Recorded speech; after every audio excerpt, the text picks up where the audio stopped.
Yo, chat, I'm gonna be honest. Like, I got the tag on so I can look at political shit or controversial shit, but I just don't care, bro.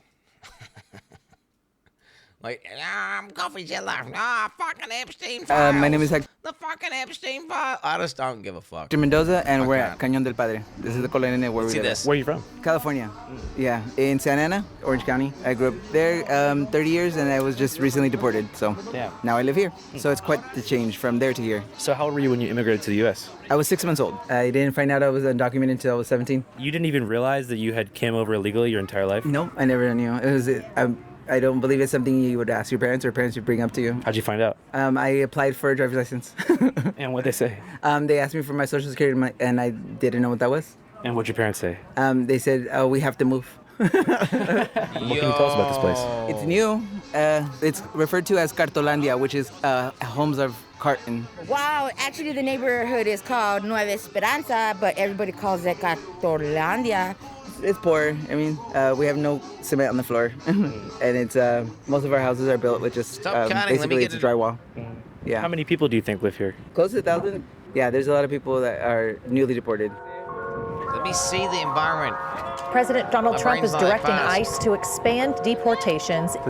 He went on to say the Democrats used them to Bro, Channel 5 News. You're cutting like every 500 milliseconds. How am I supposed to fucking see? I'm gonna have a goddamn seizure here. cheat in elections and expand their voter base. ¿En Estados Unidos también usan esa canción para los helados? Sí, sí, es la misma canción ahí. Igualmente Spooky también. Can you give us a little tour? Yeah, well, this is my kitchen. Will be the finished kitchen once I'm done. I have some cabinets outside that I'm gonna hang up, the stove on that side, but everything's gonna be here. My little walkway and my living room. My bathroom's in here, but somebody's in busy. Somebody's in the bathroom. I'm actually proud of my bathroom. I did it myself, and that's it. It's a mess. Mm-hmm. Yeah, for a lot Okay, did it because myself. these guys are not fucking pausing. I'm gonna have to pause. For That's them. it. Teddy bear's couch. I mean, it doesn't look that bad. I mean, it's pretty shit. Not gonna lie. Just, like, it's the exposed walls, isn't it? If it's if they just like plastered a bit here, you know, painted over it, and had it was just one color, then it would look far less ghetto. You know. It's a mess. Mm-hmm. Yeah, for a lot of junk. What's the biggest challenge about? It's got like a bit of wood. It's got a sink basin. Pots. He's got no storage either. He's got no storage. Living here? I don't know if it's between security and honestly, just water and electricity. Sometimes we just have no light. When you say security, what do you mean? Well, yeah, it gets dangerous in Mexico. Yeah. Believe it or not, yeah, I mean, it's pretty dangerous in Mexico. It's a scary place. So far this year, more than 1,700 people have been murdered in the city of Tijuana. Somebody just got killed yesterday in the park across the street. I mean, across the canal, the tunnel. Somebody just got killed yesterday. What happened? He got shot at. Are you gonna come to this place to shoot someone though? Like, fuck that. I ain't going there. I ain't going there. Like, I'm gonna shoot someone who's like richer and take their stuff. Then again, maybe if you kill like a hobo guy, you're more likely to get away with it actually. Yeah. I'm pretty sure that this whole colonia is drug controlled, actually. Yeah. Controlled by that one organization? Yeah. And you don't have to answer this if you don't want, but did you get convicted of a crime prior to being deported? Yeah, I did. Actually, I got convicted of, what was it, grand theft for a bicycle that I bought, which I thought was legit, but ended up being stolen. Mm-hmm. So yeah, and it was worth at least $4,000. You bought it on Craigslist? No, I bought it off somebody on the street.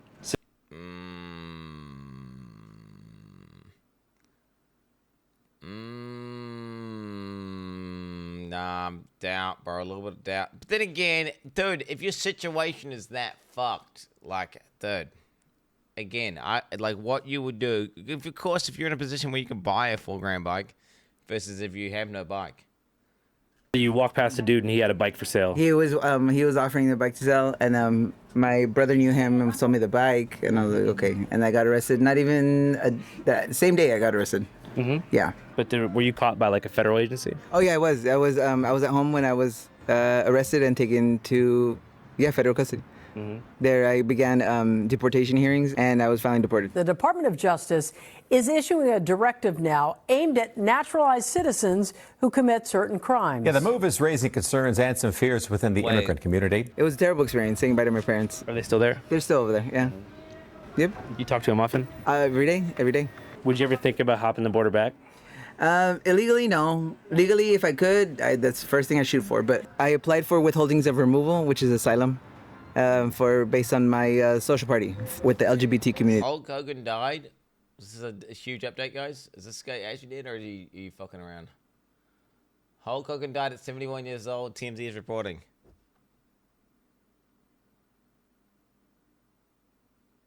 He was jacked even at, I guess he got a heart attack from the steroids. Rip Joe Rogan. So I'm gonna stay here for a while. I hope to see my parents again. Yeah, give them a hug. I want to go back. Wait, so his parents are over there illegally though, and then so then he's there illegally. But and he get deported after he stole a bike. Well, he didn't allegedly stole a bike, but apparently he didn't steal a bike. It's awesome. I liked In and Out the most. Hola chicos, estás viendo Canal 5 Latinoamérica. Y ahora estamos en un barrio en Tijuana y sabemos que en los Estados Unidos hay una conversación muy importante sobre la inmigración y el impacto económico de los migrantes. Pero la otra cara de la moneda de lo que that looks kind of shit, eh? Like living if you were in America versus living in that like slummy area with like, there's just big holes in the walls. And there's flies, and then you see the kids watching the TV, and they're seeing all the cable entertainment, and they're living in a slum. It must be like, imagine being that child, wondering why you live here, and then they've got these people living, they're watching TV shows, and they're living in these super nice houses. They make you feel ass, wouldn't it? Which if you just kind of existed there your whole life, you just wouldn't really care, right? That'd just be what life is. Se habla empresas extranjeras que llegan. Even they don't know better, but they're watching a video of someone. It's like if you went to like it's like giving cable TV to some poor African people. They're gonna see these videos of these rich guys eating nice food, walking around big houses, thinking about what the hell? What the hell? Hablarse aquí a México. What TV? They had a TV. The kids were watching like some fucking show on their TV. They had cable TV in their little slummy house. When you're watching. Dos conversaciones son perfectamente encapsuladas en este área. For reference, we're about 15 minutes away from San Diego right now, and about 100 feet away. Wait, what? Wait, I went to San Diego. Wait, what?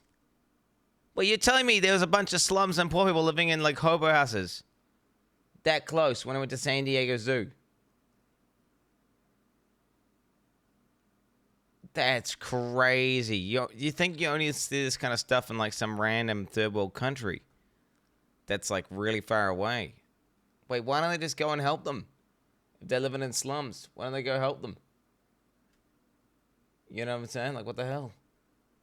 We're about 15 minutes away from San Diego right now, and about 100 feet away from an Amazon warehouse. Now, if you're someone who can't immediately tell an Amazon warehouse from the blue and gray decal, it may be hard to clock this place as a packing and shipping center, given the fact that they've removed their decal from the building as a result of the shameful optics.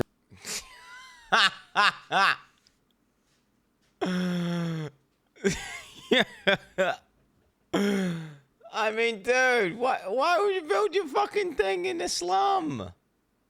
Why would you? Dude, that's capitalism manifest. That's what that is. The rich get richer and the poor get poorer. That ensued after the construction. Podemos observar que en las dos esquinas donde estaba el logo de Amazon ya no existe. Quitaron las letras por, no sé, hacer por imagen, creo. Mi perspectiva fue por lo mismo, el contraste, que no daba la imagen que quería la empresa, a lo mejor yo creo. But this is still in fact a corporate American Bezos dollar generator over yonder, past a couple gates and barbed wire fences. Aquí es un almacén de Amazon. Amazon just opened its newest distribution center in Mexico. This fulfillment center is bringing hundreds of jobs to Tijuana and is expected to shorten the delivery time throughout the Northwest. I think could maybe get a job. The guys, like, do they hire? Well, I guess they're not illegal if they're living there. I mean, region of the country. But to back up a bit, let's talk about where we are. Okay, we're in Tijuana, Baja California, Mexico, in a slum called Cardboard Land. Well, it translates to Cartolandia in Spanish, but it pretty much means cardboard land, plywood land. It's houses made out of wood that people don't pay rent. Me neither, but you know what I mean. A lot of people here currently work for Amazon or used to work for Amazon and built homes here to be close to their work. Porque está cerquita. Cuando nosotros queremos buscar un trabajo, pues vamos a la Amazon. Mi hermana, mi cuñado, no sé exactamente qué realicen, pero están en envío. So these are the guys packing your shit and sending it to you guys. You in San Diego? This woman packed your shit. She living in a slum, bro. She is living in she moved to a cardboard house to be closer to her work, to then send you shit. Trabajan de noche. Others were recently deported from the U.S. as a result of ICE raids and deportations. Ese ha sido deportado, pero ya tiene mucho tiempo que lo deportaron. ¿Hace cuánto fue deportado? 2005. And a lot of people just live here because it's the cheapest place in town to get a decent apartment for under $0. You actually don't have to pay any money to live here, but you do have to put up the money to build the house that you want to live in. So if you can invest in hammers, nails, tires, mattresses, and raw materials, and build the house yourself, no rent. But if you want to figure out how to put AC, gas, and water into your house, it's a bit of a different story. And by the way, it's pretty fucking sick. You just build a house for free. That's actually not bad. This is what I'm doing. I'm building a treehouse for my kids, although it's structurally not safe. And I tried to saw one of the branches off the tree, and what happened was, as I was sawing through, it kind of like cracked down, and my saw was stuck on the tree. I thought, like, surely this isn't gonna catch my saw, because I thought physics, right? It's gonna like, one part of the tree is gonna go, and then it's gonna get stuck. But then I was like, nah, that doesn't happen. And then it happened. It happened. Yep. If you want to watch this video totally in Spanish, you can't get it out. The saw like flexes. I tried everything. I was up on the tree like a monkey. Like I got bad sleep last night because I was like fucking doing high intensity training. I was hanging onto one branch, booting it as hard as I could. But anyway, the whole treehouse is structurally unsafe, and if I stand on one corner, the whole thing's gonna rip out, which is not good. The saw is still in the tree currently, yes. But my plan is I'm gonna just put posts in the ground and then support it, and then I'll drill into the posts, the side of the treehouse. Prove it. It's down, and it's fucking, it's black, pitch black. I can't show you. You can go to Canal Cinco. It's our alternative Spanish. Hire someone. No, I'm making it for the kids. Well, you understand. I've broken 3 drill bits into the tree. Like, just completely snapped the drill bits off. They got stuck. I can't get them out. I tried to pull them out with a thing, and they bent, then they've fractured. The tree's got like 5 different screws that have snapped inside the tree. The tree, I don't know if that's gonna kill the tree, because it's got so many fucking like things in it now. The tree's getting fucked up. But anyway, I managed to. So, dude, do you know the owner of this hardware store was the one who advised me to buy all these drill bits and get all this stuff. And then I went back, and I got more advice on what drill bits I should get. I got that. Okay, and they all fucking sucked, and they broke off. And then I went back myself, and I just looked around, and I just got one that looked cool. I was like, that one looks like it's going to work. It looks cool as fuck. And it was like, it instantly got in the tree and made huge holes, and I was able to get my screws in perfectly. So, literally the owner of a hardware store and a guy who sells hardware for a living, they couldn't do it. But, dude, I don't know what it's called. It's called a bore drill. Bosh. I don't know. No, but bore drill bit. I got some weird twisty one. Let me tell you, it's insane. No, not this. This. I got one. So this one here just looked cool. I was like, what's this? What's this? Okay. Put that into my drill. Okay, now I can drill into the tree legit this far with ease. Okay, all these other ones that you get these other shit ones where they got like, I bought all these other shit ones which they go out and they have like this little spiky bit on it, and they go in and they have like this little thing. Like have you seen these, right? You've seen these? These ones all suck. They can't get into the tree. They can't cut through the tree. They cannot do it. Does not work. They get stuck. They snap off. The normal ones like this, get stuck in the tree. Don't work. This thing here, whatever the fuck this is, auger drill bit.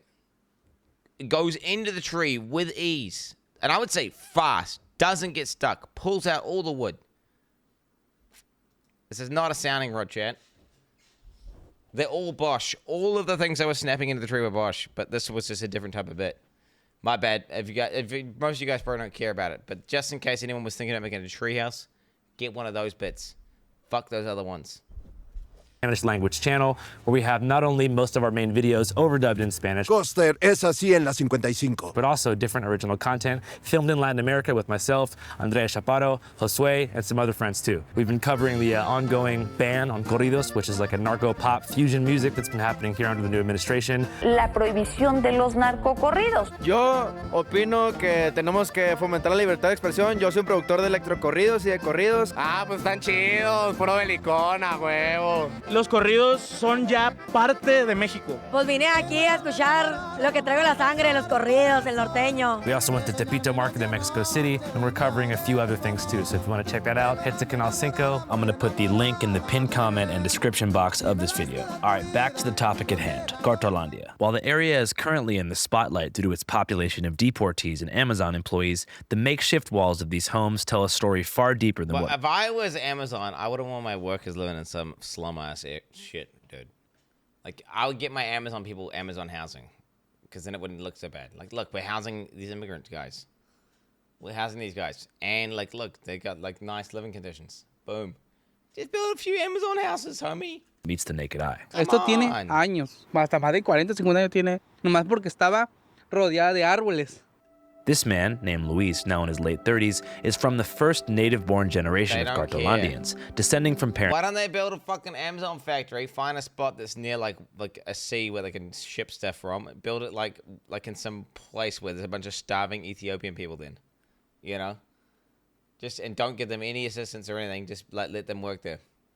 And then charge them the least amount possible. So, like, give them, like, whatever it is, 20 cents a day, you know? It's probably expensive to ship from Ethiopia, but let's probably do it. Let's not get it twisted. Who left rural parts of Mexico to find work in the city during the 1950s. Descendiente del estado de Chiapas. Ah, ok. Sí, toda la mayoría aquí somos de familia, pues de papá y mamá, de otros lugares. And to understand why Cartolandia was built in the first place, you have to first understand post-war America. 6 years after the end of World War II, America is wealthier than ever.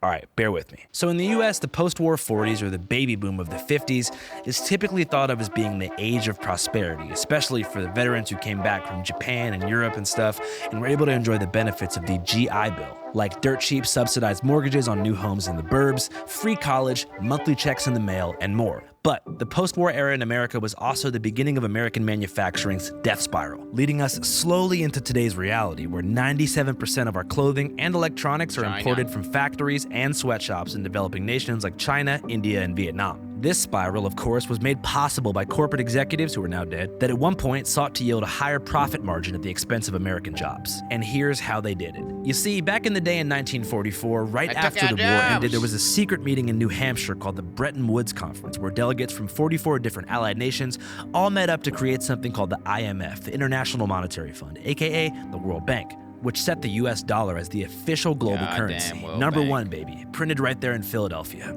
This in turn gave us the magical ability to at will decide how much other countries' money was worth. And if you've ever been to a foreign country and asked yourself how the heck it costs you 100,000 of their dollars to get a cup of coffee in the morning, here's why. The US artificially devalued the currencies of dozens of countries through modified exchange rates after becoming the world standard in 1944, whereafter American business titans frantically built factories in the countries with the lowest dollar, in order to pay people in these countries as little as possible for labor and raw materials. This process is called economic globalization and is the reason for much of the world's This is how G2A works.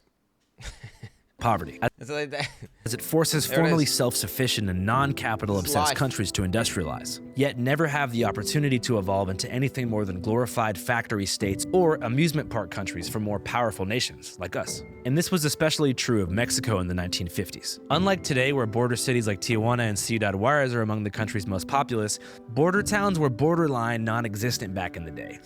Isn't this like an exploit of mechanics? Like, oh yeah, the border's here.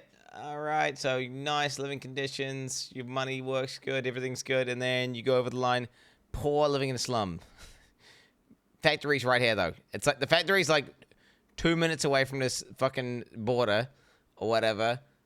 But hey, now we get to pay people like 1/15 the amount, and they don't have any health care, so we have to pay them that, and they can just, you don't have to give them any benefits, and you can make them work overtime, like, because they went over some line drawn in the sand.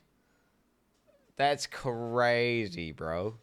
That's crazy. For perspective, in 1930, Mexico City was home to 1.1 Why don't they just million draw people. a line? Wait, I don't get it. Amazon's stupid. Just draw like a line, like a little box. You know what I'm saying? Just like get a little box, draw it here, and be like, hey, this is no longer America. This is actually, we're going to make this new one. It's called Slave Town, all right? Or Slave World, okay? And you go, once you go in there, you got no rights. And you're just a slave. And then they just push people over the line. Oh, sorry, bro. Now you got to work till you die. You know, just make, you know what I'm saying? Just make some line. Make a line. Just push some people in. GG. Get some slaves. Back in the day.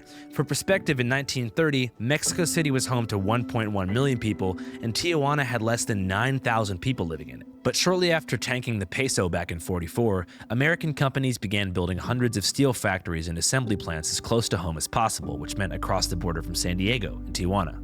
Tijuana es una ciudad que atrae mucha inversión extranjera porque somos frontera con San Diego, con California, que es la quinta economía mundial.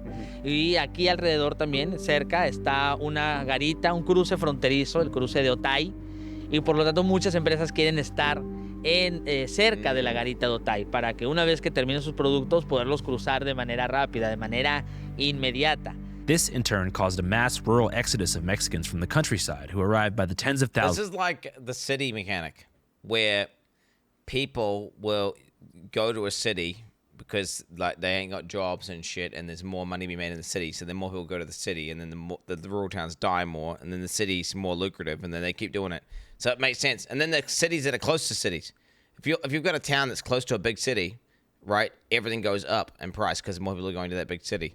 And this is just like, America is like that. So like all the border towns that are really close to big cities are going to be like perfect because like, hey, we don't have to pay these people. There's no laws here. We're going to abuse the fuck out of them.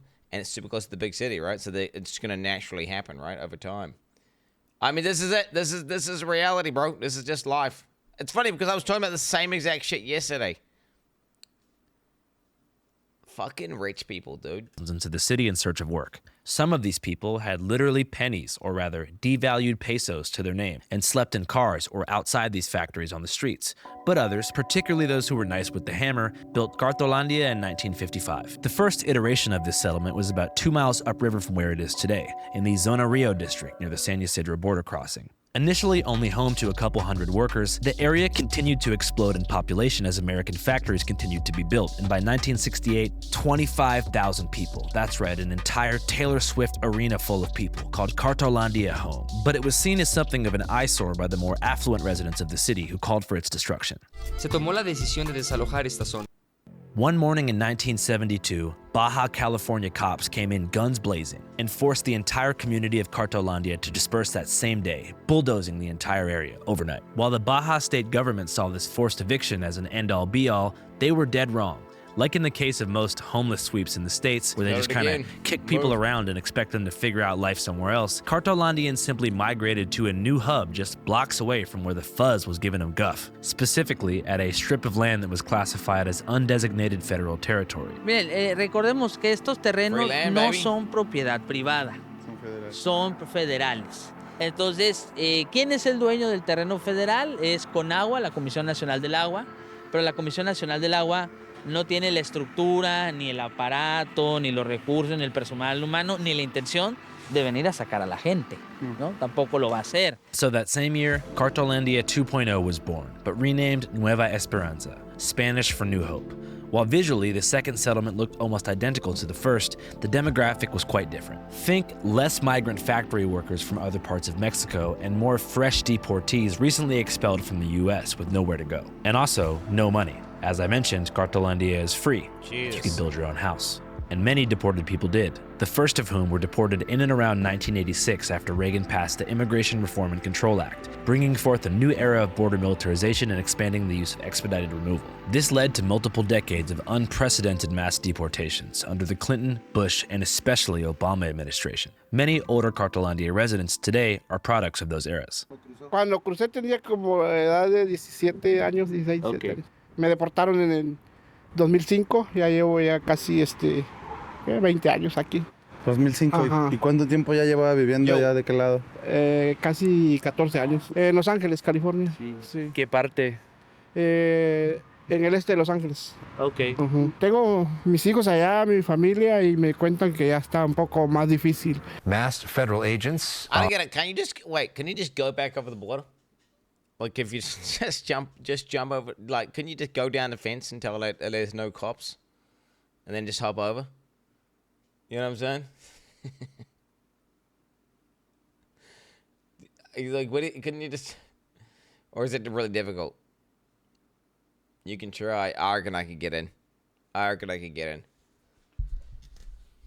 can do pull-up shit. I can climb the fence. Go somewhere, get a bunch of tramping gear. Oh, maybe they got satellite photos to track you. Maybe they got satellite. Dude, there must be a spot on the fence they ain't checking. For real. Are often seen raiding homes, businesses, even daycares. The fear sparked by mass deportations. Do you know what I would do? I'd just travel in with a tourist visa. And then I would just fucking stay there, bro. Get fucked. Don't even need to climb a fence. I'll be like, hey, yo, coming in as a tourist. Boom. Just don't leave. Just won't get back on the plane, bitch. Won't get back on the plane, bitch. Now what are you gonna do, pussy? Huh? What are you gonna do now, pussy? I'm in your country, bitch. He'll give me. I can go. I've been to America before, multiple times. You just say like, yo, I'm going over for a convention, and then you just fly over, and then just don't fly back.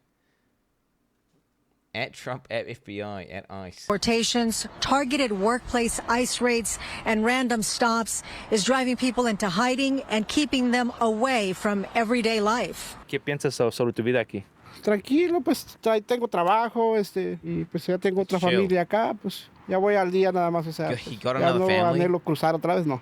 Despite its rugged look, there's actually a decent amount of infrastructure in the area, which is something that residents repeatedly emphasized to me during interviews. Ya todo está bien, ya tenemos los servicios, ya se paga agua, luz, predial. And to be honest, their setup isn't half bad. There's a small electrical grid setup with wires connected to light poles. There's a water filtration system that draws and purifies water from the nearby irrigation canal. And there's also a church, 2 stores, and a free elementary school for special needs children. Still, it goes without saying that conditions there are quite rough, particularly in regards to the lack of plumbing, AC, and some say the abysmal police response time. So what would happen in theory if somebody tried to break into your house and steal one of your pots of This guy looks like Elon Musk, by the way. He's got the same face structure. I don't even know.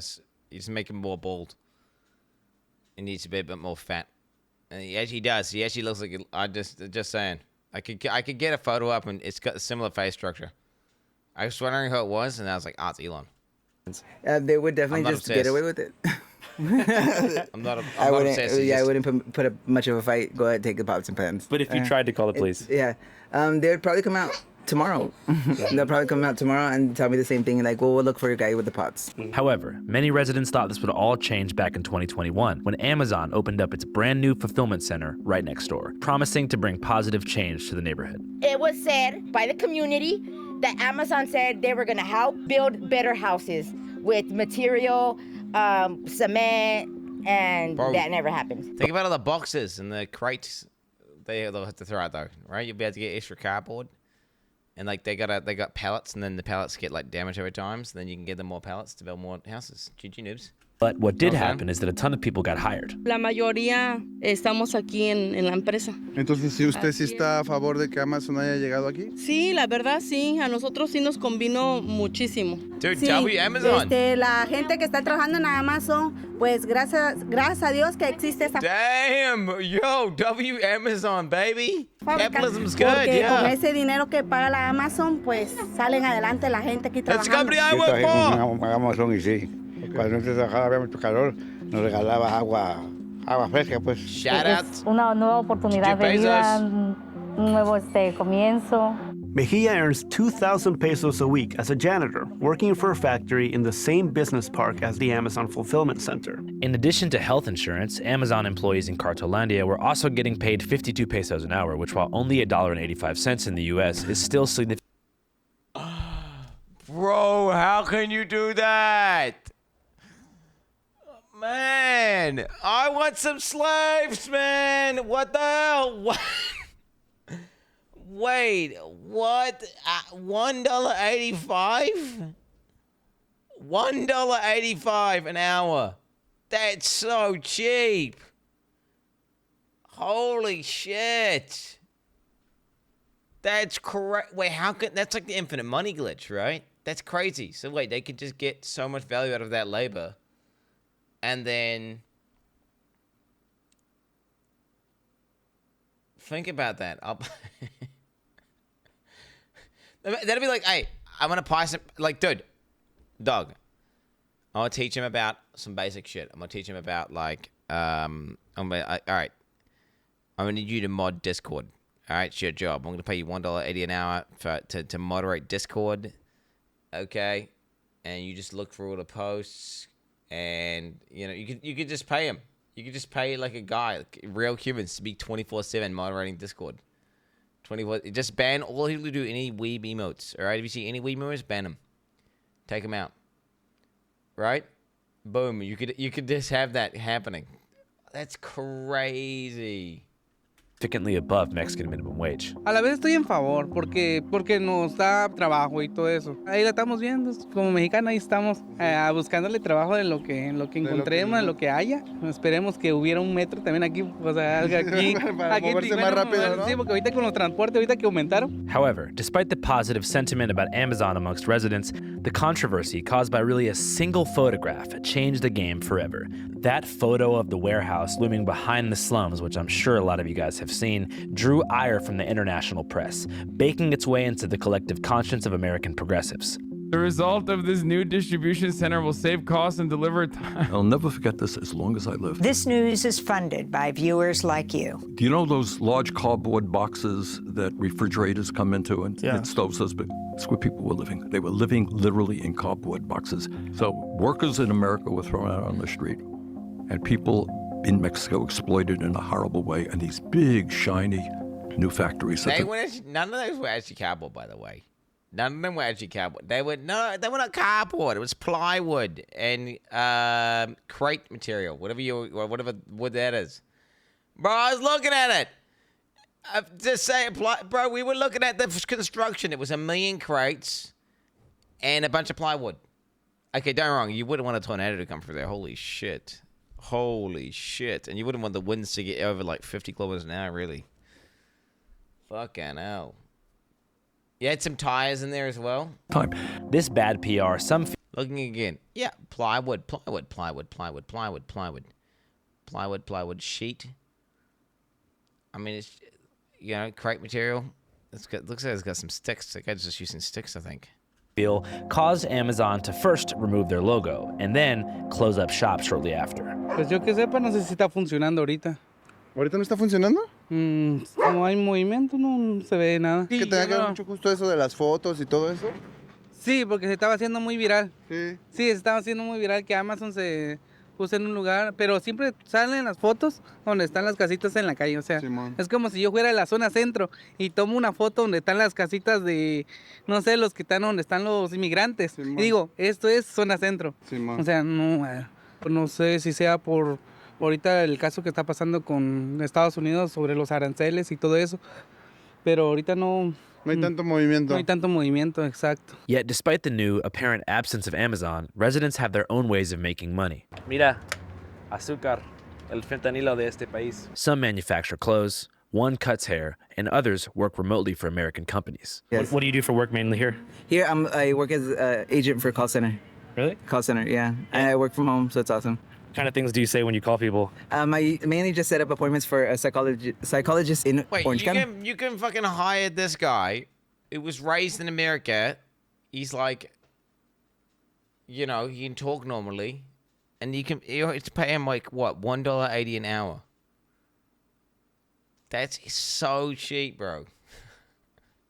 Psychiatrists or psychologists? Psychiatrists. Like Sorry. people who need counseling, not people who want to understand the mechanisms of thought.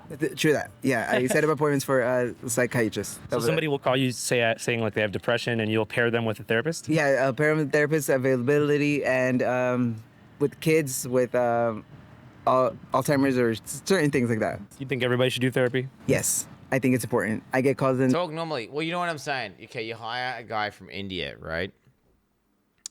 It's cool or whatever. But you can't understand what they're saying half the time. The accent's so thick that you can't. You're like, sorry, what did you say? Can you repeat that? So wait, sorry, what? Wait, what? Like dog, you know what I'm saying? It's just because, and it's got nothing. Chat. That's not racist. That's nothing. That's just okay. Either someone can speak, and you can easily understand what they're saying, or they can speak with such a muffled, heavy accent that you can't understand what they're saying. No, it's not nothing to get racism is to condemn based purely on, ethnicity or skin color. It's got nothing to do with their skin color. You could be whatever skin color, whatever ethnicity, I don't care. If your accent's so bad that I can't understand you, I can't understand you. That's just functionally not good. I don't want to hire you as a call operator. Right? That's got nothing to do with racism. You are fucking retarded to say that it is racism. Like you're failing basic logical thought processes. Having an accent that's so thick you can't understand them. That does not mean they're a good a phone operator. I'm sorry. Especially when you're on a phone and it's like, hello there, how can I help you? And it's like shit quality, right? Yo, sorry, what's your phone number? Dude, this is not I'm not doing an accent. I'm trying to do sound effects when you're on a phone. I'm trying to do phone sound effects. It's what when you're on the phone and like the phone just like.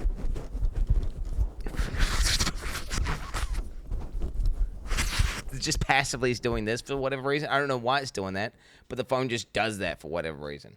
Okay, that's how they work in New Zealand anyway.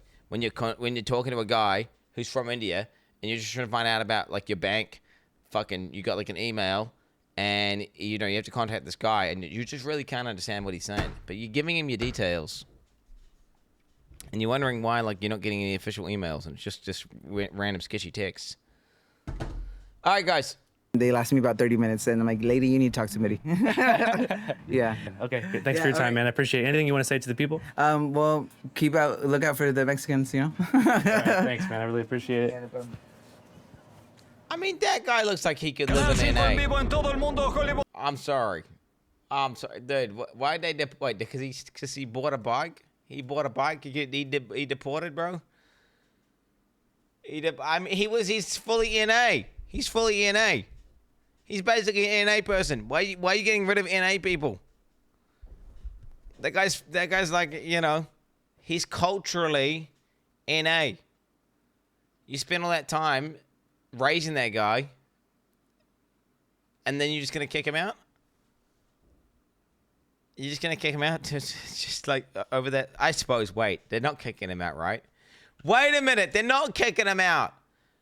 They're kicking him over the line where you go, oh, you're a slave now. And then you employ him back. So now he's getting employed, except you pay him 1/15 the amount. GG, actually. That's what they're doing. Smart. That's smart. They pushed him over the imaginary line, dude. GG.